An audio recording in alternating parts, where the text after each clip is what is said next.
everybody.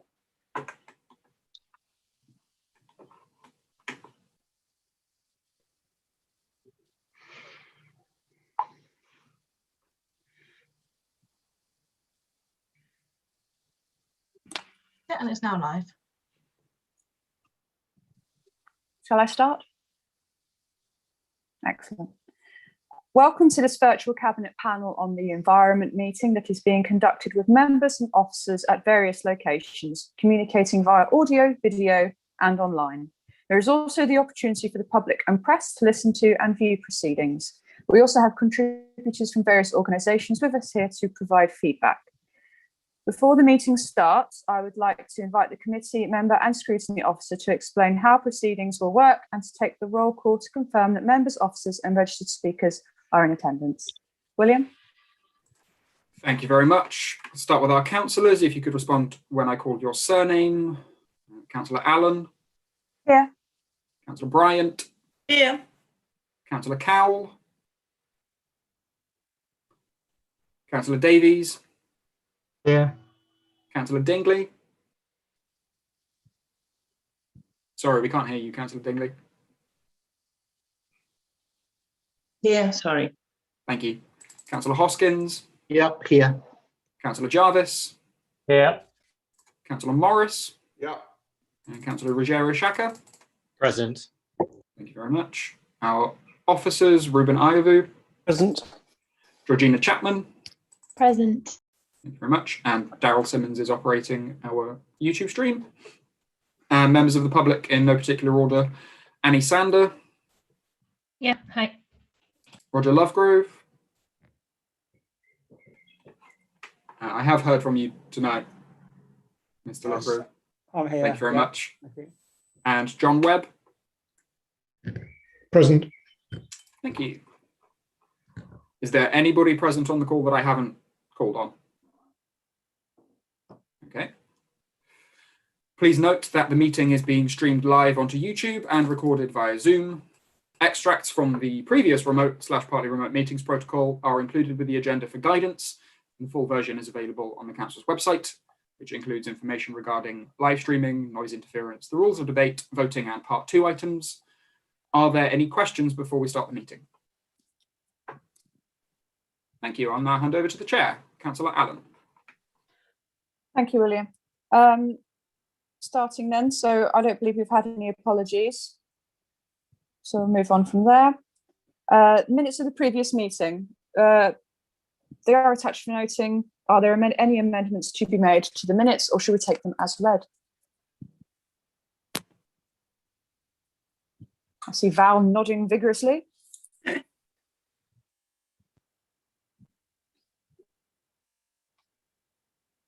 Okay. Well, in that case, I shall move on. If there's nothing to be changed and everyone's quite happy with this all. So Chair's announcements. In accordance with Council policy, this meeting is being audio recorded as well as filmed. The audio recordings will be available to view on mod.gov and the film recording via the NHDC YouTube channel. Members are reminded to make declarations of interest before an item. The detailed reminder about this and speaking rights is set out under Chair's announcements on the agenda. The theme of this meeting will be waste awareness and the work programme for the coming civic year. Due to staffing issues, we won't be having item 7 that's on the agenda tonight.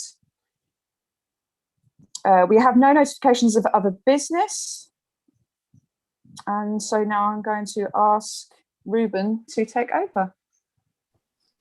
Thank you, Chair.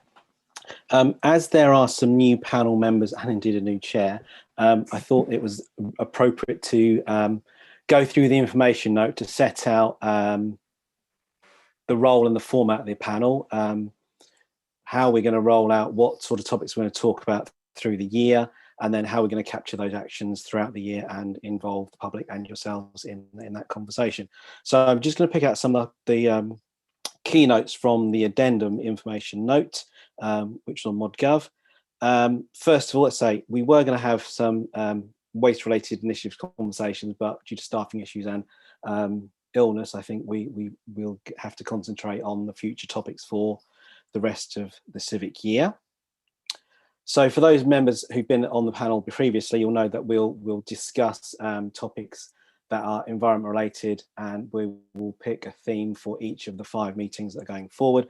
What we're proposing is we'll have that discussion tonight, and then we'll come back in July, which is only a few weeks away, and set out those conversations we'll have, and then the team will go away and get those experts to come in and have that chat, and we'll pull some papers together. So that's that in a nutshell, really. The information note will provide you, panel members, and the public of updates on the work the policy team have done. For this particular one, we've got our contributions to the Hertfordshire Climate Change and Sustainability Partnership. Bit of a mouthful, but it is a partnership of the 10 district councils and the county council and the local economic partnership, and they've identified themes of an environment nature, so it's water, carbon reduction, biodiversity and transport. We will provide updates to you, and we can circulate purpose to councillors that would like to see those.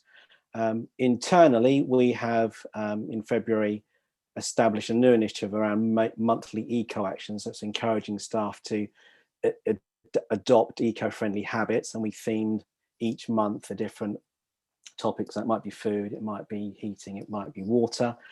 We've now expanded that to be included in North Herts Insight and North Herts Now, so it captures residents as well. That seems to be going down very well.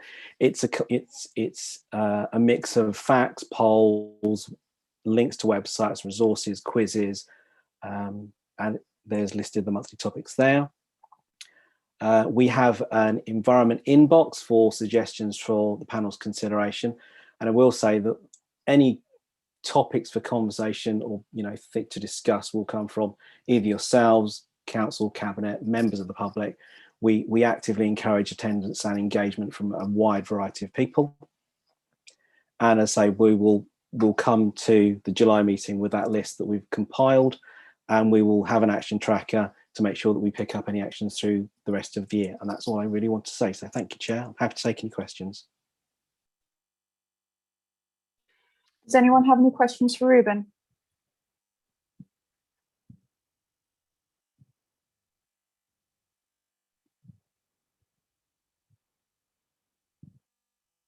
No?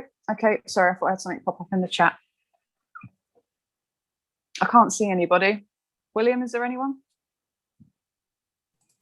No hands raised. Right, okay. I can't see so well on this.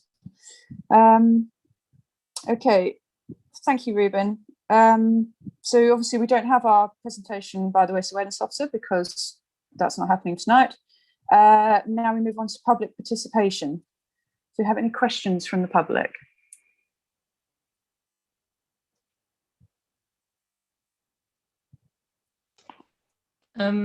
Yeah. Oh, Tricky without Annie. tricky without the presentation. Are we going to see that presentation then at another point? Because I guess that was really what would have sparked the discussion is the presentation. Will, Ruben, are we going to actually have that in writing or in slides or anything that we can look at a later date? We can do. What has happened, I think what we were aiming for is that we've had, as those who are regular attenders of the panel, that we've now established, we've recruited a waste aware officer, and the plan was to have him come and present on what he's doing. So what we will do is we'll go away. I know he's established a Facebook group and has been very busy. So what we'll try and capture is those actions that he's done and is going to do. So we can have that discussion. But yes, well, I'll take that away as an action. Okay, brilliant. Thank you. Any other questions, or did anyone want to bring anything to the discussion about waste awareness?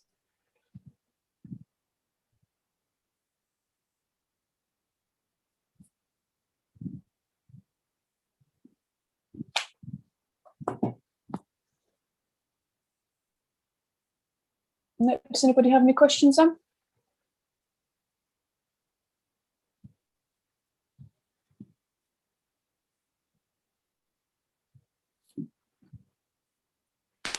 No. What's the council practically doing to encourage things like, plastic reduction and that sort of thing in the public? Have we got some kind of an awareness program? Ruben, would you be able to?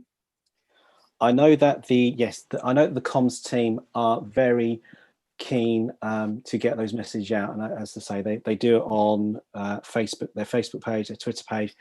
They do it through the magazine that is published. I think that's Insight. I think, yes, NH Now. They are very switched on, and I also know that they're doing some stuff around Clean Air Day, not just about the air quality, but they're also going to do something around waste recycling and climate related news. So there is that. Also, there is a recycling and waste bulletin that also goes out, which I think members get through MIS, and I think goes out to the public as well. So there's quite a concerted effort to raise this profile, as we have raised a climate emergency as a council. Thank you. I've only been doing this a few weeks, so just getting my feet under the Yeah, table. no problem. Thank Yeah, you. absolutely. There's a lot to take in. Yeah, there is. I think I was thinking, because I've just recently started using, those washing taps rather than big bottles of liquid, and just that sort of thing. Just encourage people to do it. I mean, it's not that the council probably have some kind of link to a company that would do it, but yeah, those are the sorts of things I was thinking of, small practical things we could do. I think when it comes to waste awareness, it also it's trying to encourage people to be mindful of what they use and how they're using it, and even how they dispose of it. If you put all your plastic in your recycling, that's great, but if you haven't cleaned it first, it will actually then become a big problem. So it's about having those little things of responsibility towards what you get, how you use it, and then how you dispose of it. And that's just a very, it's a very, very micro thing. I think, I believe that there's on a larger scale with regards to plastic, there needs to be conversations had higher up, as it were. Yeah, that's just my sorry. Yeah, sorry, an alarming statistic I read, I don't know how accurate it was, but that we only recycle 5% of plastic we actually recycle, if you know what I mean. So I don't know how North Harts fits into that. That's a national statistic of some description that I've heard before, but I know that North Harts, our percentage is much, much higher. I think it's probably 4 times as much as that. Okay. Ruben, can you remember that? I forgot to write, I didn't write it down. I'll be honest, I don't have the statistics together, but we have done a lot of work with Annie Sander around plastic-free Letchworth and expanding that throughout the district. I was also going to say that on our external website, there is lots and lots of pages around waste and recycling. There's a reducing food waste, there's home composting, there's reusing furniture and household items, reusing nappies, and food waste recycling.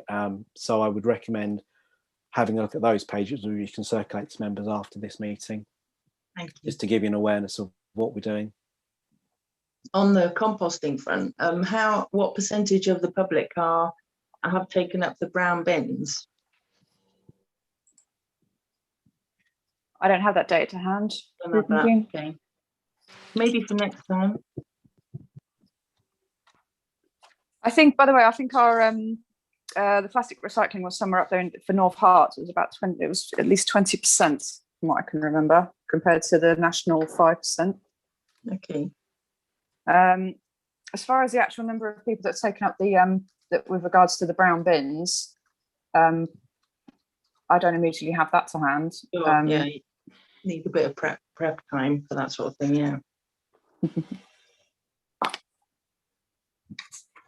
Right, have I got is there any other comments or Val, you've got your hand up apparently. I can't see it on here. I'm so sorry.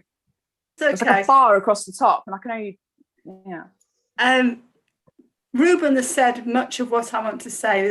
There are lots of local initiatives, and can I just say Annie Sander also does Hitchin, looking after our waste. So she may want to say a few words if you would decide to invite her.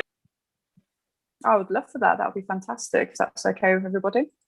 Yeah, If she's willing, of course. Don't want to just put her on the spot. Yeah, I didn't prepare anything. Fine. But just to add to what was said earlier about what the district does, we do have biannual meetings or the plastic-free initiatives across the district. So that's plastic-free Letchworth, plastic-free Hitchin. We've got a new group setting up in Royston, plastic-free Royston. And then we've got Baldock Beats Waste, who aren't following the plastic-free community scheme, but they are basically doing the same thing, just without the branding. So plastic-free Letchworth is much more advanced. They've started first. They've got their official status back in 2017, 18 something. So Roger knows all about it. And then Hitchin got inspired, and we tried to follow them. We were quite well on track until COVID hit. The thing with the accreditation is it's not only going into businesses and going to local community groups or whatever. It's also doing events and that sort of thing. So it's very much around engaging the community, which of course was really tricky to do over the last 12 plus months. So it all pretty much came to a halt over the last year, but we're ramping up again in the background very slowly. So we've got enough businesses signed up now. We've got a lot of community groups and schools and other community hubs engaged. So we are hoping to get Hitchin certified by the end of the year.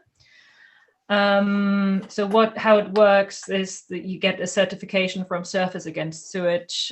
They have an official scheme that you go through steps, and you have to tick certain boxes and follow their pathway, and then you get certified. And then once you get certified,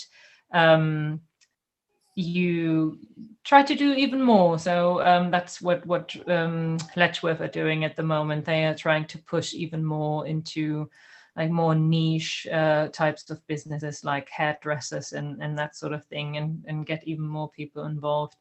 We've also, at one of the last meetings, we've also discussed about engaging the villages a bit more, because of course at the moment everything is a bit focused on the towns, because it's easier realistically to do in the towns.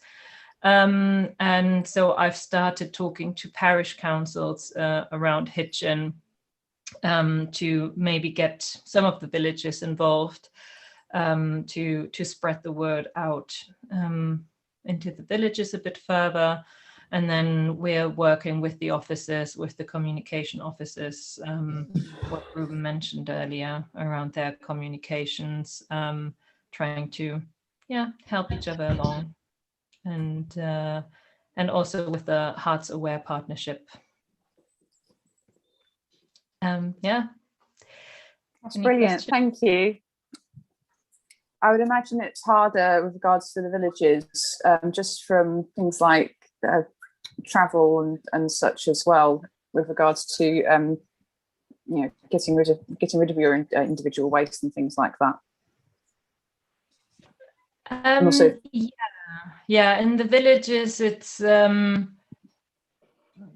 more hidden. I would say the problem is more hidden, because in towns like Hitchin, you kind of walk down the high street and you see waste, you see litter, you see takeaway cups and that sort of thing. So it's much more visual in towns and more urban areas than in villages. So the villages have other problems, like litter being dropped out of cars and that sort of thing. So things that the people in the villages aren't necessarily responsible for, but need to tackle nonetheless. Okay. I've got some people with their hands up. I'm just going to go through those and then I can circle around to comments if necessary. So next I've got John Webb. Thanks, Chair. I didn't recognise the statistics either at local or national level. And for anybody who's interested, I'd refer them to the Hearts Waste Partnership's Annual Report 2019-20 and the quarterly updates since then, all available.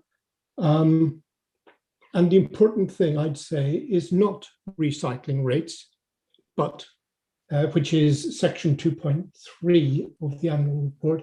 It's section 2.2, waste minimization, because the recycling rate can appear to go down, and yet that's good news because it's within an overall reduction, which is what we're really after towards zero waste. So I think there's huge misunderstandings about that, including the discussions of waste taking place publicly. And that's where the partnership has a tough job in saying to people, no, let's look at what really matters. And there's very good news, both locally and nationally. And there are the 1-5 consultations, of which 4 have closed this month and 1 more to go next month, which overhaul the national system and will shake up and standardize methods of collection, for instance, all the way down, deposit return scheme, not polluter pays, consistency, and the extended producer responsibility. And then there's the 5 principles before that, which is more important, and I've heard no publicity about it at all, and there's 1 other consultation to go. So I would point to a readily available source of information. It's a pity that's not readily to hand to answer the question as asked, but I would point to waste minimization as the vital thing within the waste hierarchy at the very top. Thank you. Okay, thank you, John. Next, I've got Councillor Morris. Thank you, Amy. I just have some questions on the action, the action tracker. So, is that going to? Are we going to get run through that at some stage, perhaps later in the meeting? It's right at the bottom of the page 18 onwards. I don't have that to hand at the moment. I've got my. Yeah, you've got. It's called it's called Action Tracker. I've got questions on it. That's all. I've literally got my chair's notes up so that I can do this, and I haven't been able to get anything else on here. I think I'm so sorry. It's a whole list of things Morris. that we're doing or not doing that I wanted to run through, but. Well, if I could possibly ask Ruben, would you be able to help with Yeah, that? happy to. Yep, absolutely. Yep, happy to, Gerald. Yes, not a problem. So shall we I do just that later? can't bring anything up, so. Shall we do that later? Whenever you like, Gerald. As with the chair's permission, I guess. Absolutely. I think if it's not going to go on for too long, because we've got other people who want to speak and ask questions, then yes, if you've got some questions regarding it, and Ruben can answer them, this will be good for everybody if Ruben's comfortable with that. It might go on a bit, actually. So do you want to do it? Should we do it later? If we see how it goes. Get started and see how it goes, okay? Do you want to ask now? Yes. Yeah, okay. On page 20, which will be a mystery to most of you because you can't see it, explore the possibility of community composting. Does that mean people bringing green waste into a centre and then turning it into compost, and then the public collecting, actually using the compost? Ruben, is that what that means? I don't think it does. I think the push there at the time was for home composting and wormeries, but I will check with the team for more detail on that one. My observation would have been, well, we've got brown bins that get turned into compost Sure. anyway, so I didn't quite understand that. Yep. Okay. I mean, it's not that absolutely. important. I will check. Yep, no, it's worth checking and be clear. EP 37, these are all ongoing items on a sort of spreadsheet thing. EP 37, investigate the service change or charge, service change? Oh, service change of 4 weekly collections. So that was changing the schedule, was it, of collections? It was. 2 weeks. I think COVID, No, COVID stymied that one. So I think that is an ongoing action, but I think that you'd have to refer that to the new exec member when she got her feet under the table. Yeah, you can probably forget that. Then the other one was 46. Where is it? 32, 39. Anti-idling policy. Yeah, isn't that government policy already? I mean, I didn't quite understand it's against the law to idle, isn't it? It is, but I think there was a push to do it in areas like around schools and taxi ranks, those sorts of things. So it's specifically targeting anti-idling. Okay, so it's okay, but it is already, I think, against the law, is it not? My understanding was that local authorities had to apply to be able to enforce anti-idling policies, and that we haven't applied to enforce anti-idling policies. But I believe that that's the case across a lot of the Hertfordshire local authorities. Okay. And my last question, EP 47, smart card option bus use in district. What does that mean, please? I think I think when Daniel Washington did his presentation, I think a member of the public brought up the fact that there wasn't a smart card option for bus use in this district as there were in others. And he was going to go and investigate that. But I think he's done quite a lot of work on making sure bus routes won't run from one end to the district to the other. So I will follow that up with him again. But again, I think 2020 has been a bit of a whitewash in terms of actions. But Ruben, you've got a great memory. Thank you. No problem. Thank you very much, Ruben.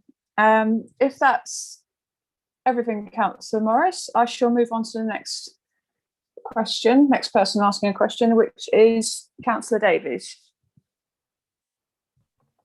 Thank you, Chair. It was just going to be a quick point regarding the idea to get villages more involved via the parish councils. I was just going to say that I happen to be on a parish council, and we've had our own sort of waste and recycling initiatives rolling around for a while. So I'm sure if we wanted to approach Great Ashby Parish Council, they'd be quite keen to work together on that. That's not to say that others wouldn't be, just I don't happen to be on those parish councils, so can't speak on their behalf.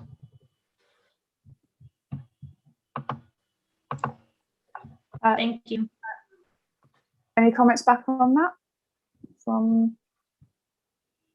No? Okay. Next, I've got Councillor Jarvis. Thanks. Yeah, 2 or 3 points. I think firstly, the issue about plastic-free rural areas is one where there's clearly a slightly different approach required, because the Surface Against Sewage plastic-free process is very much driven by relationships with retailers and organisations of that sort. And of course, most villages don't have very many retailers. So the proportion of retailers in many villages that agree to sign up to the plastic-free initiative would either be 0 or 100% if there's only one of them. So I think it's a question of how one gets people engaged with the plastic-free objectives in a way that is perhaps different from in town. So clearly there are some parishes, and George Davis has talked about Great Ashby, which does have sufficient retailers probably to go down the same sort of route as would be used in the town, and Nebworth does as well. But the next largest settlement is probably Ashwell, where there are there are actually 3 shops, but one of them is an estate agent, so its plastic use is hopefully fairly limited. So there does need to be a different approach there. I think the other thing I wanted to say was to come back to the point that John Webb made about waste minimisation. And I think that is an issue that we've got to think about very carefully. And we've recently done some work in terms of looking at the carbon impact of the council's transport activities, and by far the largest part of that is diesel powered refuse freighters moving waste around the district, and encouraging people to compost at home is clearly one way to reduce the impact of that. If we can encourage people to make compost in their own gardens rather than as using carbon to transport it to a central composting facility, then that clearly has carbon benefits. But also, if we can minimise the amount of waste that has to be collected, that also reduces the carbon impacts. And I think we've really got to look at how we move on from just encouraging people to recycle more, to encouraging people to waste less, to put less in their bins, whether or not it's the recycling bin or the residual waste bin. Okay, thank you, Councillor Jarvis. Do I have any other questions? I'm just looking to see if I've got any hands up, and I can't see anyone.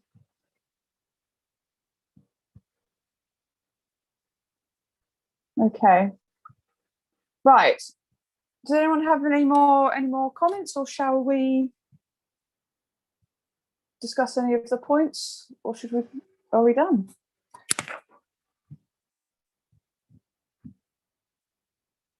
Ruben, sorry. Or Will. Councillor Ruggiero Shaka has his hand up. Oh, sorry, Adam. Yes, go ahead. Thank you, Chair. I've been listening to the debate and have a couple of points to put to you, but also to the rest of the meeting. And they're generally around what future meetings could cover. So the first is whether or not we'd want to invite the same speakers back and do another session on waste. Then listening to the meeting, do we want a specific session on plastic? And then we've recently passed a new climate strategy. Are there items in the climate strategy that members are inclined to pick upon and focus a whole meeting on? And really questions that, not everyone can look at the climate strategy, which is quite a few pages right now, but maybe we look at that and we feed that into the chair through committee services for the next meeting. Thank you. Yes, it's a real shame that tonight that we didn't have our presentation, and then we also lost one of our speakers at the last minute because she wasn't able to make it. So that was a bit unfortunate. I've got Roger Lovegrove, your hand is up. You're on mute, my love. Yeah, sorry, have we got to item 8 on the agenda? Or have we not got there yet? Sorry, I'm a bit lost in all these words. I think hang on. Public participation. Have we got to public participation? This is the public participation, okay. Roger. If you have anything you want to bring on, because we were going to have a public speaker with this public participation and discuss it, but unfortunately she let us know that she wasn't able to make it to the meeting, which was a real shame. So okay, well, this is it, when and you are welcome to.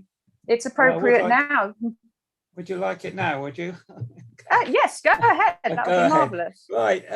Your panel is called the environmental panel, but of course, for the environment to cope, we've got to cope with climate change. To cope with climate change, we've got to achieve sustainability. And if we're going to be sustainable, we've got a whole lot of other things to do.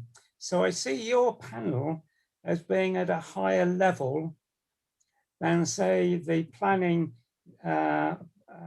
committees or the housing committees. It's up to you guys looking after the environment to say you will build passive houses, zero carbon homes and so forth. So although I know it's not strictly on your agendas, but I think, and I don't think you've got much work to do on that score. You've just got to say to the rest of the council that as the environmental panel, you should be building to passive house standards. Now, I know they voted in favour of doing all that, but it begs some questions. And if you give me 5 minutes, I'd like to go through those.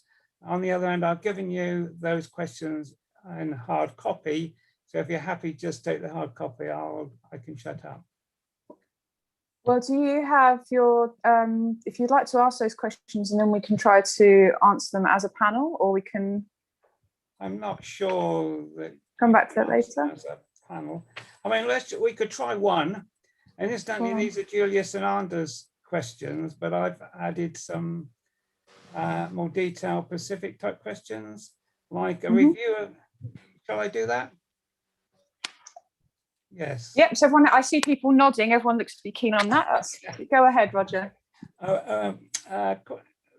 Question one, a review of the sustainability of the recent housing proposals submitted to the North Wales District Council for approval, but particularly those associated with the local plan. We need to see how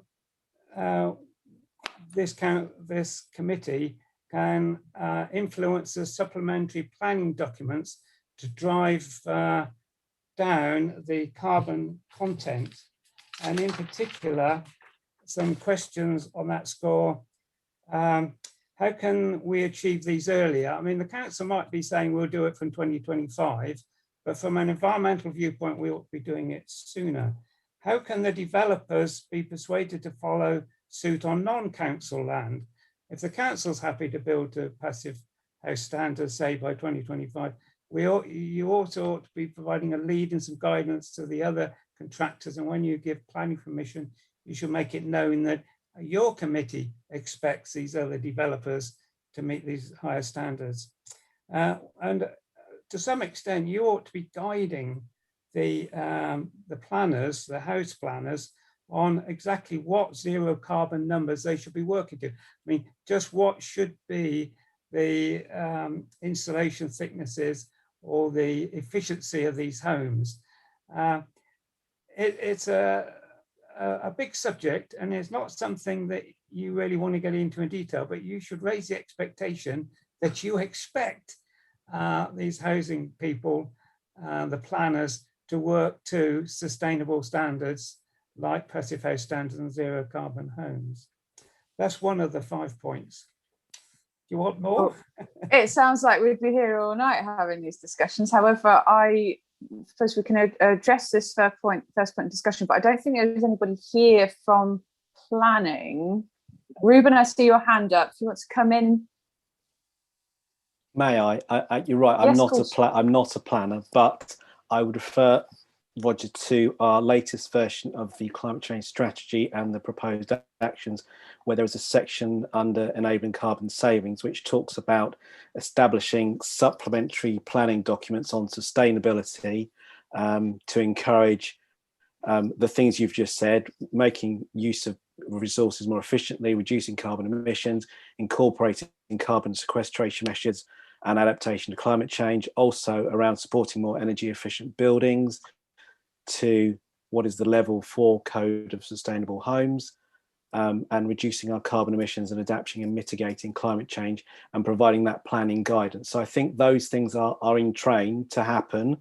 I'm not a planner, so I don't have the detail, I don't have the timelines for that, but it's one of our proposed action in the strategy. Yeah. So it's being worked on. I might say something about that as well. Yes, Steve, you can come in if you want to. Yeah, I mean, I think that, there's 2 aspects to what's in the climate change strategy. There are things that the council can do, which it has the powers to do, and there are things where it has to provide leadership and persuade other people.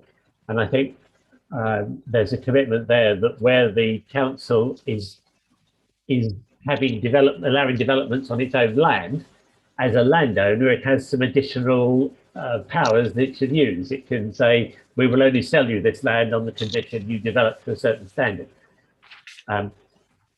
It can't do that in terms of development on other pieces of land. There are constraints as to what we can do with the planning system.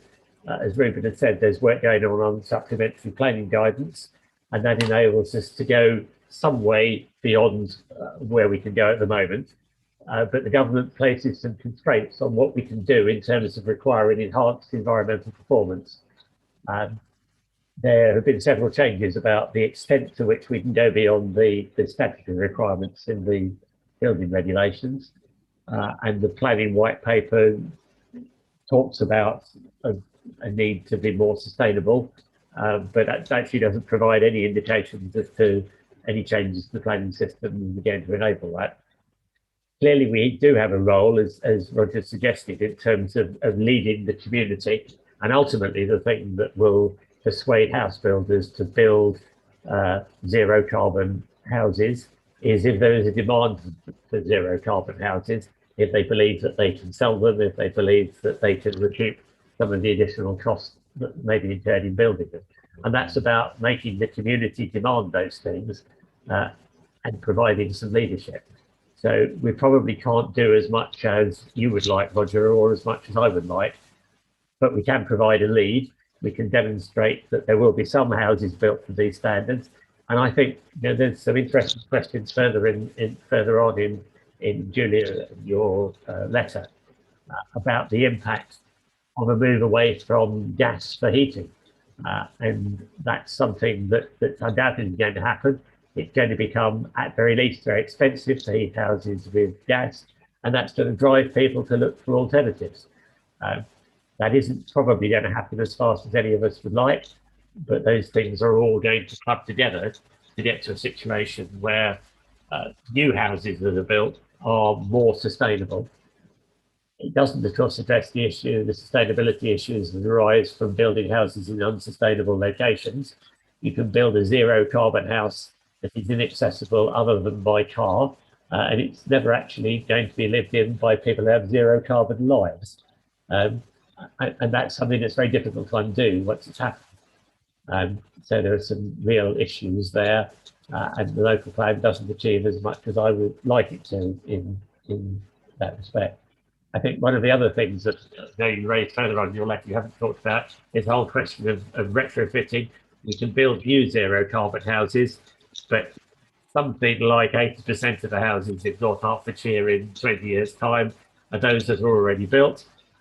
Some of them are relatively easily improved, and some are very difficult to improve. And I think that's once again something where the council can only try and offer leadership. And I think there's a big role in terms of how we help people to understand what they should be asking for. One of the things I hope we can do is to provide some better ways for the community to engage, to understand what their current carbon performance is, how it compares with others, what they could do to improve it, and what they should be asking for to enable them to improve it. So that's a lot of influence rather than a lot of regulation, but in the present circumstances, I think that's what we need to do. Excellent, Steve. Thank you. Anyone else want to come in? I can't see any hands up. Okay. Roger, did you want to make your next point? Well, I just thought I'd add to what Councillor Jarvis just said. This is generally... Yes, sorry, did you want to come back in on that? My apologies. Yeah, the modern brick and block house with a cavity wall needs 20 or 30 kilowatts to heat. If you build a passive house or zero carbon, it's typically 2 or 3 kilowatts. And that 2 or 3 kilowatts is forever, at least a house is for about 100 years. Now, at a recent presentation at the Self-Building Renovation Centre recently, it only costs 8% more to build the smaller type houses, if they're terraced, to passive house standards. So there's a hell of a gain in building social housing to passive house standards where you only need a couple of kilowatts heating. It also gives you a warmer and more comfortable environment in terms of CO2 content, condensation, and contamination in the air in modern houses. The other thing I would make is we've seen images in the Comet of the replacement buildings going for Foundation House in Letchworth. The North Herts Housing Trust, whatever they're called, is building a new thing. This art impression has chimneys and it has bricks, neither of which should be in a modern house. If you're building a modern house, bricks are a no-no. Bricks aren't good insulators. They're not good. They're not watertight. They're not airtight. And chimneys, who wants a chimney these days? You're not even allowed to burn coal and only wood under special conditions. So, you know, the things that we're seeing being put through the planning process are not environmentally friendly. So I just add those some what I think is misunderstood numbers. Sorry, that's my all I had to say on that. Do you want me to go to the second point? If there isn't anything else from, is there any other questions? Okay. Right. Oh, can I just have is everyone happy to move on to the next point to continue our discussion? Well, or do people want to? Sorry, Julia sent in 5 points. We covered one. I could cover the other. Go on until you get bored of me and tell me to shut up. I'm quite happy. Oh, I wouldn't do that. I'm getting nods of heads from people who want to discuss this, so I'm more than happy for it to continue. Roger, if you want to go to the second point, please. Okay, the second point, quite simply, why don't you have a focused evening on envisioning expectations of the next local plan? And I would add to that, from 2031 to 2050, how is the council going to avoid the mistakes of the present local plan, such as how to avoid building new estates remote from transport hubs, remote from shopping centres and places of employment, etc. And where, for example, is the most appropriate location in North Arts for a new town? It has to be the way to go in the next local plan, a new town. It could be Thamesford and share with Bedfordshire. There is 1 or 2 villages in North Arts which have railway stations and are fairly remote from other centres. So it's not too difficult to focus in on where that might be. And new towns take 10, 20 years in gestation.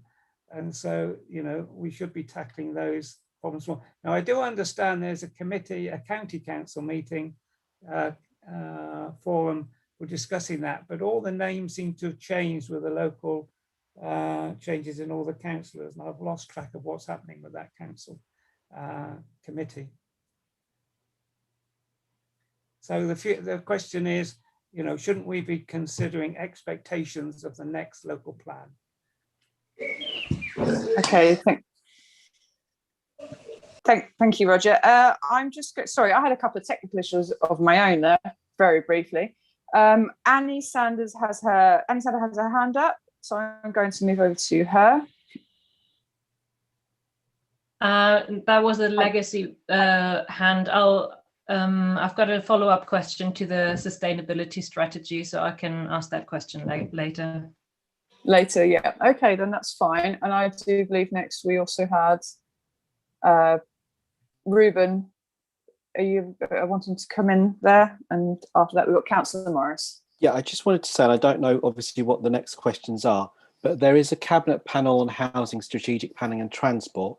And I'm wondering if these questions are best placed there, because as I said, I'm not a planner, so I don't know. I appreciate your interest in that sort of thing, but maybe those questions might need to go to that committee, because there'll be experts there that could provide a better answer to you than my you know, off the top of my head thing. That's very valid, but the whole driving of the environment, climate change, sustainability, surely has got to come top down from the environmental panel, and that's you guys.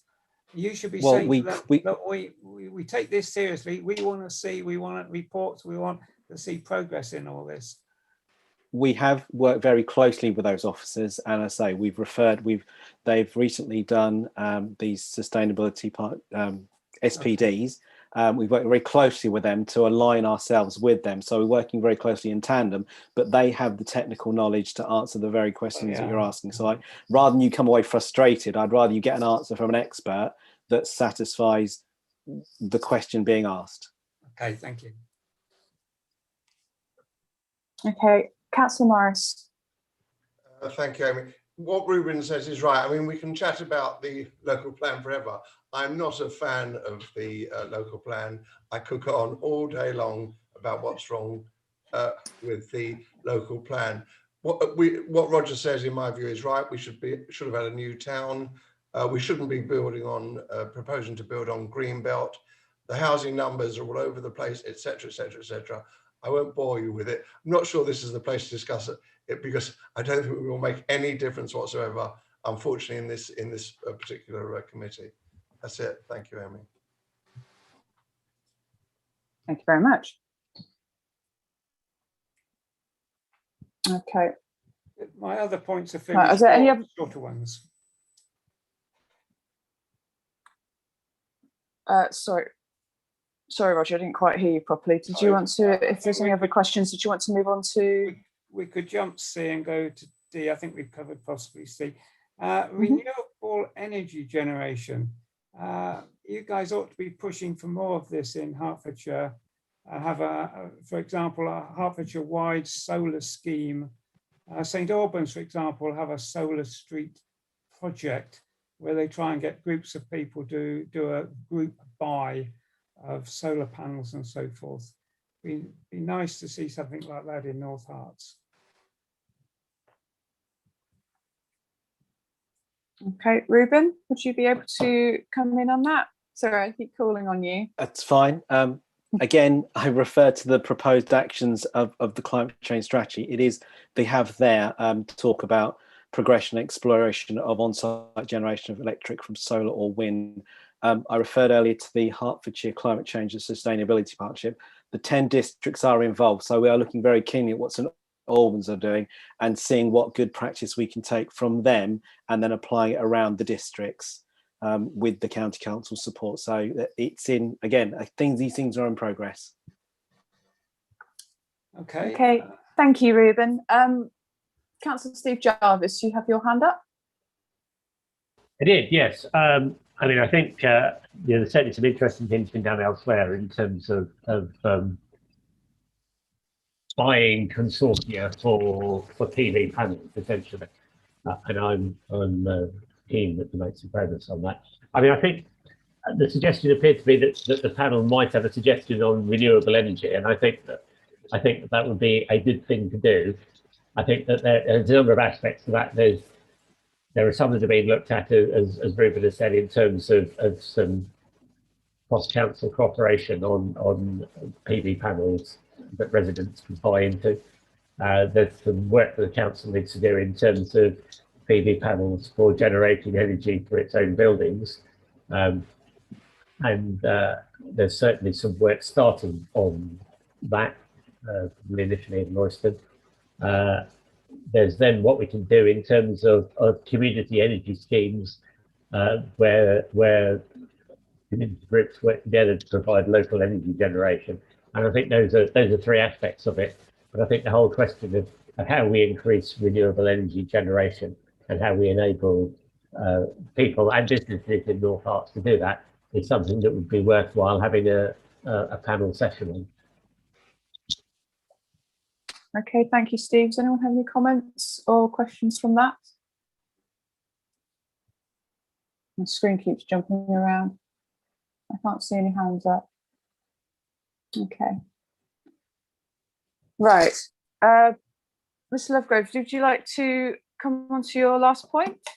Okay. One or two more. How about having a session on updating the sustainable transport plans which are being produced for Letchworth and Royston? Okay. Does anyone like to come in on that?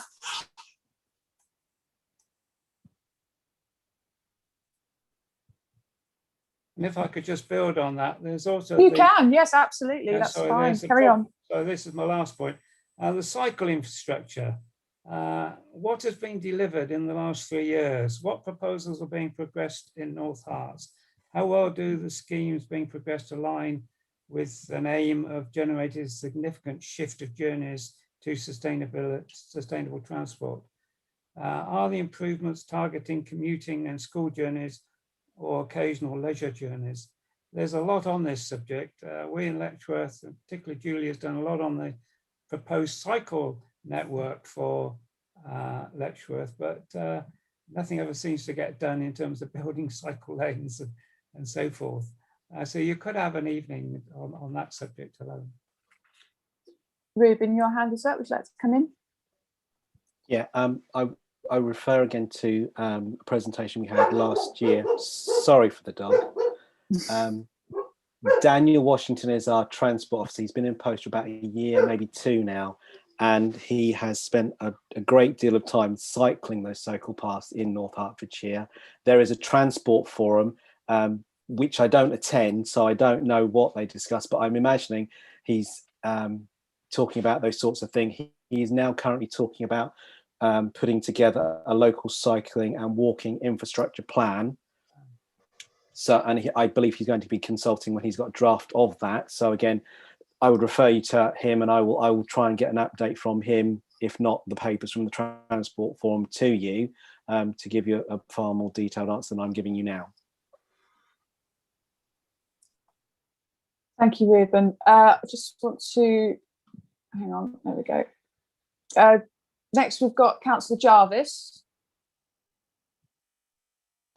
Yeah, just on the sustainable travel plans, my understanding is that for both Letchworth and Royston, there's some initial work being done that's supposed to be complete by the end of this month or next month.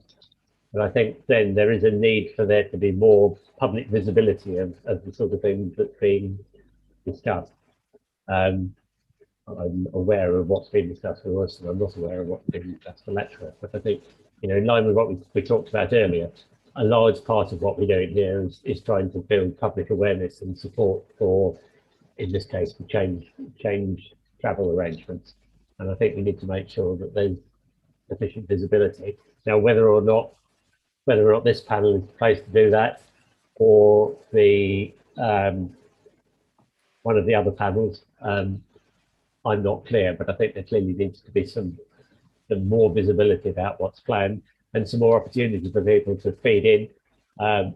Clearly, one of the issues is that cycling infrastructure is very much sort of what exists is very much on a piecemeal basis. It's been done a bit at a time, and we need to make some progress joining that up. And Daniel Washington's done some work on that.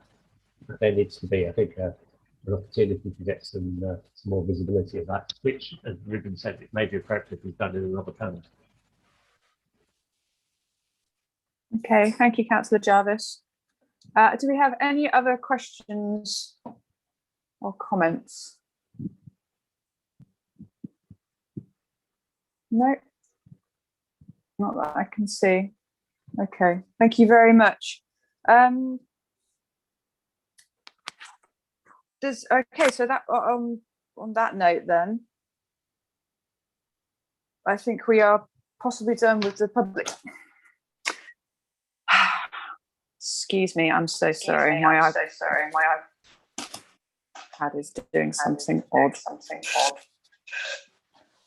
Does anyone else have any other questions or comments, or how will you please wrap this up? Yeah, can I ask my question? Yes, Annie. Yes, you can bring that in now. I mean, it is pretty much a follow-up question from what's been mentioned earlier. So we've heard there's the climate change strategy. We've heard there are different panels that we should engage with these different questions. There are things like the Transport Forum and so on and so on. So what after attending these meetings for 2 years now, what I'm still a bit foggy on is how this panel actually interacts with these different groups, and how what we discuss here, oh, sorry, the baby's gonna cry. What we discuss here, how is that then fed through to all of these other places, and how can we make sure that what we discuss here is meaningful and transported back into the council? Because I know from, again, attending these meetings for 2 years now, there has been quite a lot of frustration from organizations like ours and Transition Town Letchworth and so on about it sometimes feels a bit like we're speaking into a void at these panels, and we come here with ideas, and even though the action track is great and Ruben is doing a brilliant job of staying on top of it, because it is, you know, a lot to juggle, it still kind of feels that we're not quite sure whether we should take points like what Roger mentioned earlier. He's taking this point to this panel because it's about the environment, but then he should really be taking it to another panel. So how can we make sure that all of this is connected up? Sorry about this. Yeah, can we make sure that when we look at the next couple of meetings that we how can we make sure that the agendas for every meeting are then linking back to what's happening in the other parts of the council. Easy question there. Right, there we go. Thank you, Annie. I would guess that myself and Ruben and Councillor Jarvis would take that to the other panel, and Roger will be invited to the other panel where it can be discussed. Is my echo stopping now? I've just taken my headset off to change that up. Brilliant, thank you. I'm so sorry about that. And I believe, okay. Councillor Morris, you have your hands up. You'd like to come in with your question or comment? Yeah, Annie raises a point that's, I think she's raised before, I've raised before, or somebody's raised before. I've been on this panel, I think, since it started, and it's a very good question. Unfortunately, we talk about really interesting things that are important. I'm obviously very concerned about the environment. I wouldn't be on this panel otherwise, but the problem is that we talk about stuff and it kind of gets diluted up the scale eventually. And unfortunately, things do happen, but it tends to be coincidental. It tends to be something that perhaps government has decided or county has decided or whatever it happens to be. But unfortunately, Steve Jarvis can correct me if I'm wrong, but we don't make as much difference as I'd like. And for the life of me, I don't know what we can do to make any real difference, unfortunately. Sorry to be so cynical, but there you go.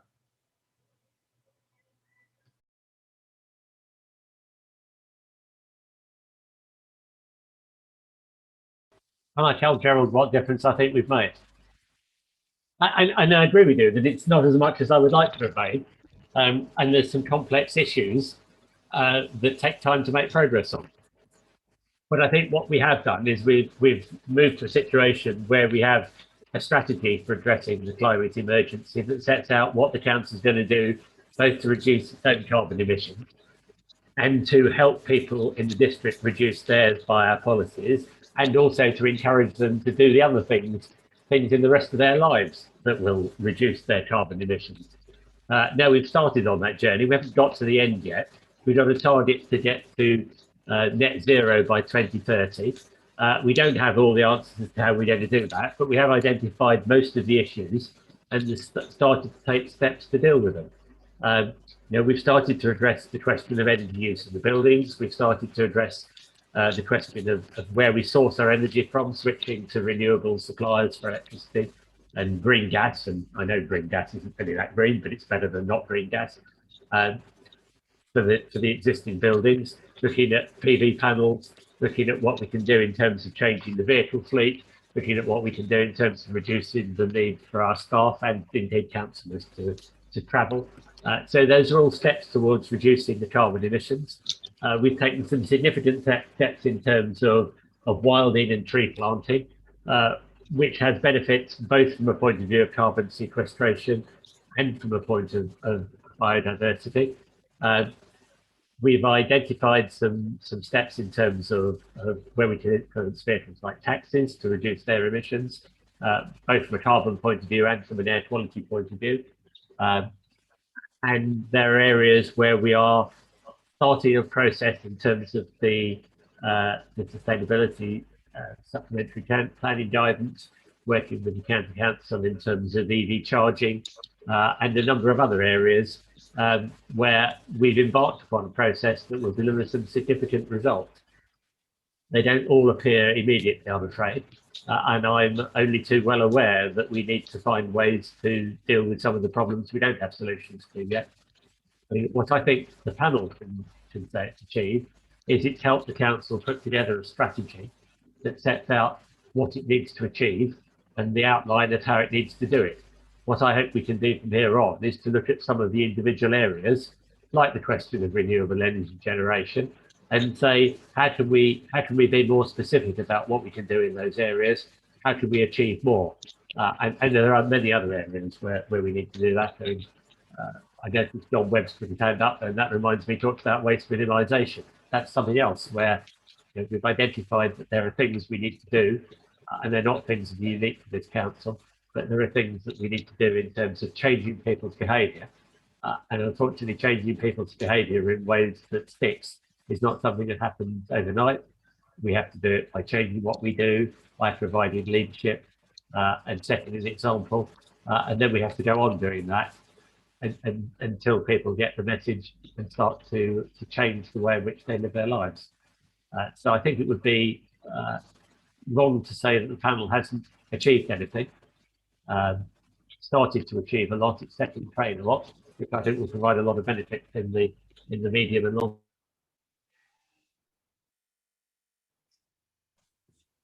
Thank you very much, Steve. Next, we have John Webb. Thank you, Chair. I think what's missing from the conversation is precisely what Councillor Jarvis has just supplied by way of good news, encouragement, by hearing that things are moving on rapidly at all levels. And if this was appreciated, people might not feel as sort of deflated, discouraged, helpless, stuck in a time loop, because it's just not like that. From a waste point of view, a great deal is being sorted out, in my view. So thank you, Councillor Jarvis. Thank you, John. Councillor Bryant.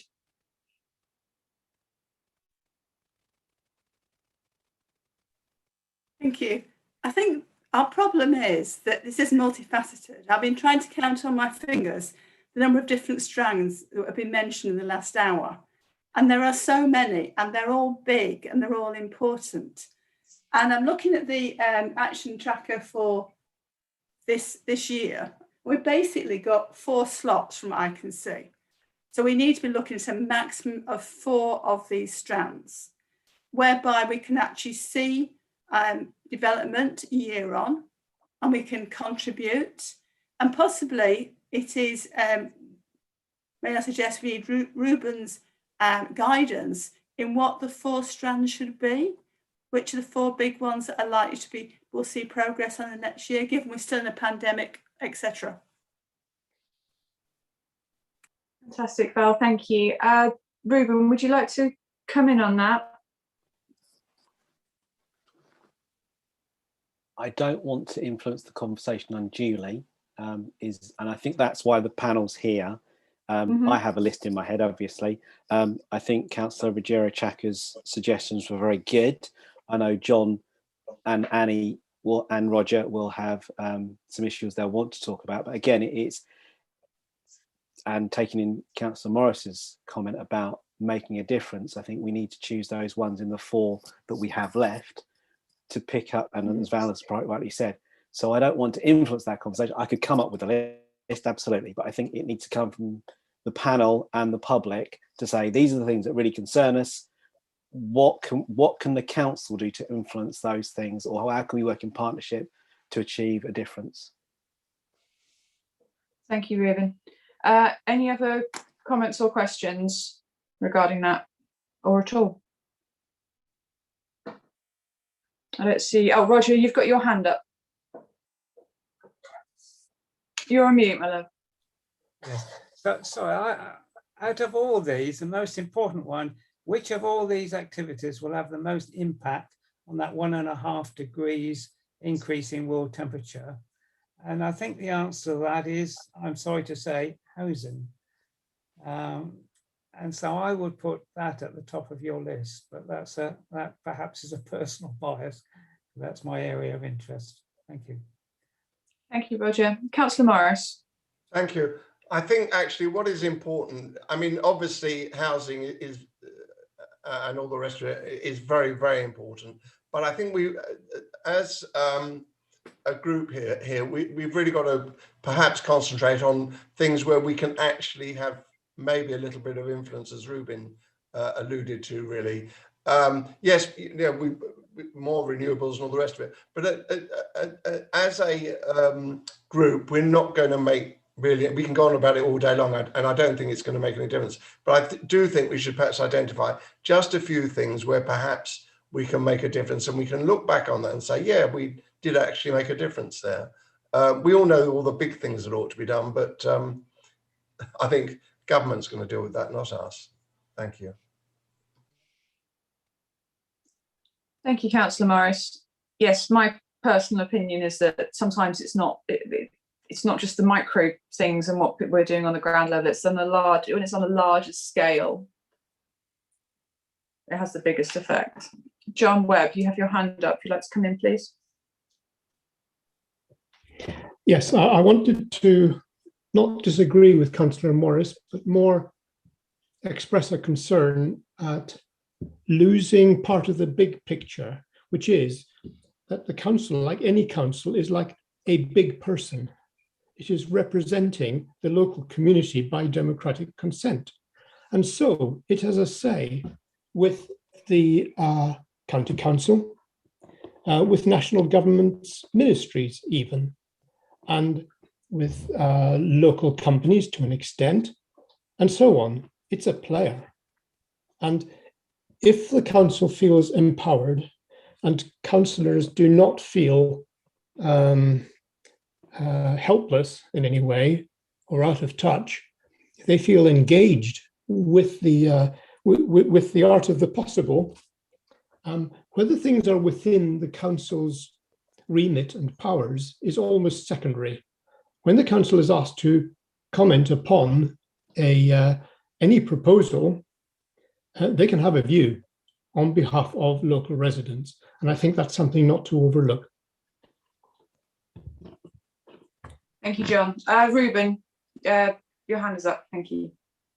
I just want to come back on John's point, and I would say that there is representation at the Hertfordshire Growth Board by district councillors. The partnership that I talked about earlier, there is representation there by Councillor Steve Jarvis. So the engagement is there. In terms of the issues, I'm happy to take note of tonight's meeting and the comments that have been made around the future topics, and then maybe email the panel before the next meeting in July, and with a list of things that we think that might be suitable for discussion in the next panel meetings. I think that's a good idea, if everyone's happy with that. I can see nods of heads. I'll take that as a yes. Okay. Do I have any other hands up? No, not that I can see.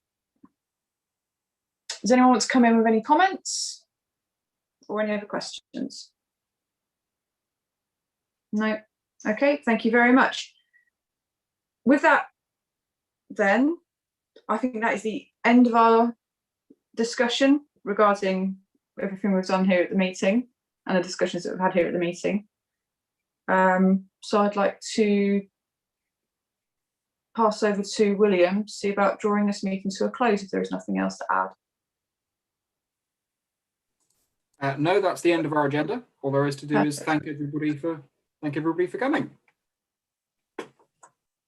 Thank you very much for coming, everybody. Bye-bye.